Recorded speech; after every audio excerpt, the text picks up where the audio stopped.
Okay, I'm Damon and Wade. We're at Wade's Piano Center, and today we're going to talk a little bit about practicing. I'm on the piano, so we're going to primarily talk about piano, but this will definitely cross over to guitar, any other instrument. So for age groups, whether you're a young child, young teenager, adult, it's going to vary a little bit between everybody, but I think for practicing, it's no secret. There's a reason why everybody doesn't play an instrument. It's because some people find it very difficult, and practicing becomes very, very hard. So you want to try to make practicing, in my mind, as fun as you possibly can, and make it rewarding so you continue to practice some more. But yeah, that idea of practice, you will go nowhere unless you practice, and it's simple as that. So with that, practicing in my mind is all about discipline. It's about self-discipline, and so I'm not one very good at self-discipline. Some days I'm better than others.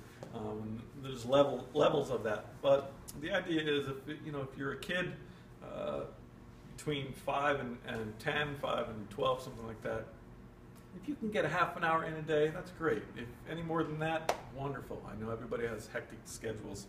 But older than that, you want to give 45 minutes, an hour a day. And if you're studying in school, you should be doing 3 to 5 hours, in my opinion, a day. Especially if that's your field of love or expertise. So with that said, in a practice session, I'll have my students do a lot of different things. With respects to the piano, your scales are a good place to start, and always practicing with a metronome. Music is made up of two elements, and that's notes, harmony, melody, and then rhythm, or timing, or tempo. And if any one of those suffer, the music is going to suffer. So I'm a strong proponent of teaching my students how to play with a metronome from the beginning, and introducing that as early as possible. And that should be equally as important along your journey.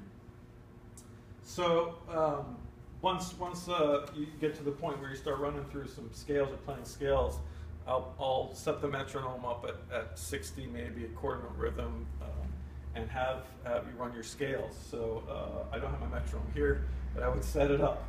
Set the 60, count to 4, 2, 3, 4, and then run your scales. So it'll be a two-hand C major scale. And back down. Now again, while I'm doing this, I'm listening to the metronome. I'm repeating it. This is just a one-octave C major scale.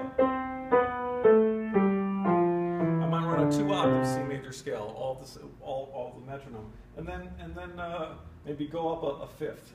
Right? Run the scales in the order of how many sharps or flats are in them. So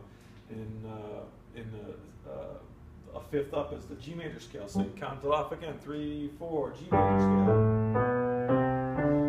Again, in time, simply sticking with the metronome. Where am I here? I need practice. So you run the G major scale.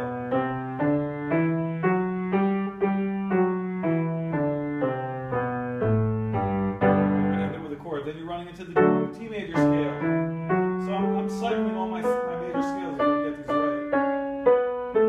Playing in time, and then I go on. So run your scales, and if you know them all 12 major scales, then you could run those, and it's going to take you 10 minutes to do that.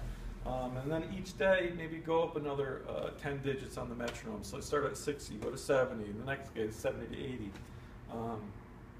Then you might do some chord progressions. Whatever your teacher's giving or whatever you have to do, spend that time. And if I backstep a second, you should be practicing. If you're if you're playing the piano, you're going to be practicing at the piano at your house. But if you're playing guitar or something that's easily to move around, find a place in your house, find a place in your apartment that is quiet. Turn off your cell phone, video games, television, radio, everything else, and find your own little secluded place where you're not going to be interrupted by anybody and make sure that the people who are around you know that this is your practice time and your practice space, and it's of the highest importance that unless it's an emergency, do not interrupt me. Stay out, so to speak. So that could be your bedroom.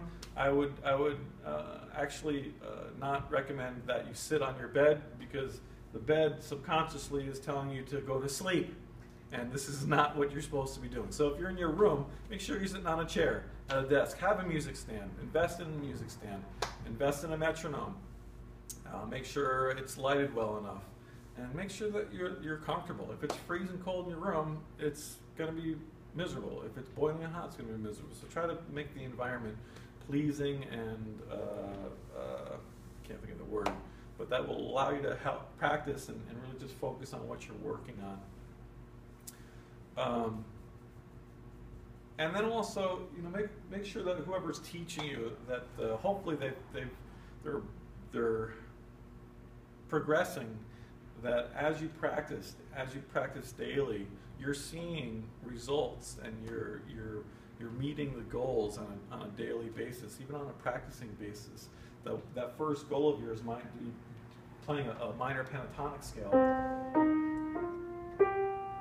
at like 50 on the metronome, and that might take you a half an hour or longer to master in with the metronome. But at the end of that practice session, you should be able to play in time with the Met at that speed. So the metronome is a great, even though it's kind of tricky at first, it becomes a great tool to measure your progress by, so you could see progress at the end of your first lesson. So if you're working on a song and you're reading the music, you play along with that song, it might be slow at first. The slower you practice, the faster you learn is a good one I like to think about or say. But when you can play the song, if it's an 8-page song, you can play the whole song in time with the metronome without losing a beat. That's a great thing. And then you want to speed it up and get the song to where the tempo it should be at. So use that metronome to your advantage as saying, hey, you know what, I'm making progress with this. So the different styles of practicing, yeah, you're practicing for your teacher, you're also practicing for yourself. You might be practicing for a live performance, which is a little bit different. You want to put some pressure on yourself for a live performance. So if it's the first time you're going to play in front of people, or at a restaurant, or an opening, or who knows, whatever, it could be a wedding, there's going to be some nerves there. So in my mind, the best way I get over nerves is I just practice the heck out of the piece so I can play it in my sleep. And so I practiced over and over again. So then maybe before the gig or before the date, you ask your brother or sister, your mom and dad, or friends or cousins, hey, can you come over? I want to put on a little show for you. And if you can't get everybody, maybe just grab your fish in the corner and put the fish tank on your piano and play to your fish, and that's your audience. But the idea is you're putting a little bit of pressure on yourself, which is good. And depending on the gig, I wouldn't try to find a highly pressured gig at first. Try to take maybe a lounge gig or something, background music or something like that, where you're not the complete, total focus of attention. If you're playing a recital or something at school, yeah, you're gonna practice that way and make sure that you're prepared.